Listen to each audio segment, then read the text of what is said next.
Kementerian Pertahanan Rusia mengklaim sebanyak 265 tentara Azov telah menyerahkan diri dan menyerah pada pasukan Rusia. Mereka dilaporkan telah meletakkan senjata dengan kondisi 51 orang terluka parah.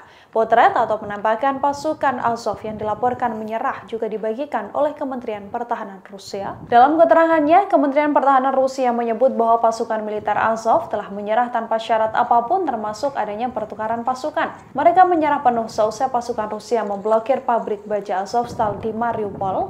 Dilaporkan ada sebanyak 265 pasukan yang menyerah, yang mana 51 diantaranya terluka.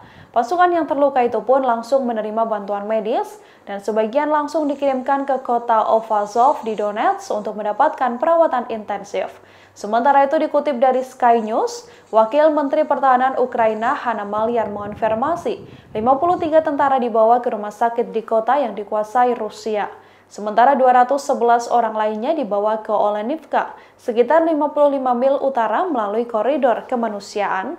Selama berminggu-minggu pasukan Azov dilaporkan melakukan perlawanan terakhir mereka di Mariupol. Pada Senin 16 Mei, Rusia telah mengumumkan kesepakatan bagi tentara Ukraina yang terluka untuk bisa meninggalkan pabrik baja untuk perawatan di sebuah kota yang dikuasai oleh separatis pro-Moskwa. Pada Senin 16 Mei malam, 5 bus terlihat meninggalkan pabrik baja Azovstal Mariupol dengan tentara di dalamnya.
Terima kasih sudah nonton.